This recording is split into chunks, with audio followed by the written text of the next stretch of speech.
Išties, kalbant apie tą dalyvės 21 dienos kelią, tai labai džiaugiuosi, kad jos valia tikrai leido jai atsispirti pagundams, ypatingai tais periodais, kai kalorijų skaičius buvo šiek tiek sumažintas. Iš tikrųjų įdomu, vis dėlto naujas produktas, sakau, labai daug pliusų duodu dėl to, kad iš tikrųjų tų pašalinių poveikių nebuvo. Sakykime, kaip geri ten sultis ar ne, jauti alkį arba aš asmeniškai 3 dienų daugiau neištariu.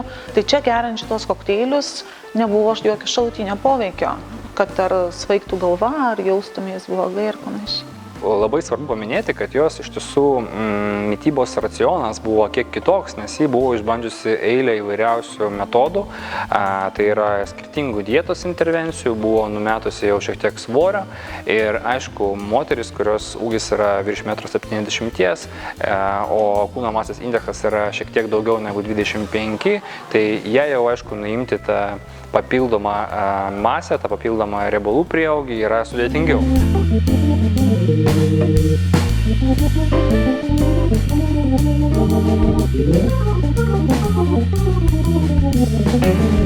Jurga turėjo tokį kaip ir savotišką pranašumą prieš kitas dalyvės, nes ji prieš tai dalyvavo mano rengiamoje suaugusiųjų sporto stovykloje, per kurią ji tuo metu vien tik tai praktiškai sporto pagalba ji numetė apie 3 kg.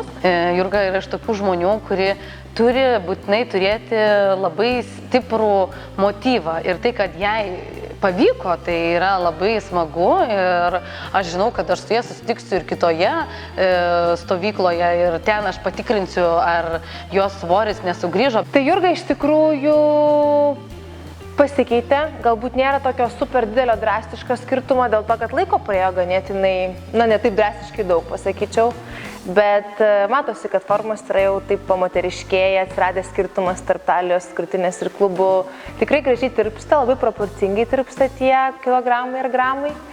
Ir mano galva, kad jeigu jinai dar ir toliau stengsis, aš manau, kad tikrai gali būti labai graži moteriška moteris. Aš iš tikrųjų labai nustebau, kad aš iš tikrųjų tilpau tą 38 dydį. Aš šiek tiek abejojau dėl kai kurių ypač vietų, kad aš ją įtilpsiu, dėl to aš dar labiau apsidžiaugiau šiandien. Nes vis dėlto vienas dydis, esant tokio sudėjimo, kur nesi visiškai balionas, tai tikrai yra labai didelis pasiekimas. Nes pirmiau aš labai gerai prisimenu, jinai man čia veržė. Taip, čia va, per rankovės viskas yra gerai, aš nežinau, čia aš taip rolau, bet iš tikrųjų super, aš labai džiaugiuosi. Įdomų, fainą komentarą gavau socialiniam tinkle, kad sako, Agne, bet sako, tu visai kas sakai, kad reikia rinktis rūbą čia ir dabar, tam kūnui, kurį turi čia ir dabar. O sako, o tu pirmą kartą padarai priešingai negu visai, ką visus mokai, kad rinkai suknelę specialiai mažesnę, kad tai būtų lyg siekiamybė. Ir mano sakymas labai paprastas, kad iš tikrųjų šitam projekte aš pasimokiau, kad arba pasikartojau, kad kartais reikia turėti tas kelnes arba tą suknelę, su ko pasitikrini, ypač po švenčių, ar ne, kad mieloji, gal daugiau daržovių, ar ne, arba ten dar kažko, daugiau vandens ar panašiai. Tiesiog kontrolinį rūbą reikia turėti. Aš manau, kad aš irgi, kai pagimdysiu, tikrai bandysiu lysti savo kontrolinės kelnes, tik svarbu ne per greitai.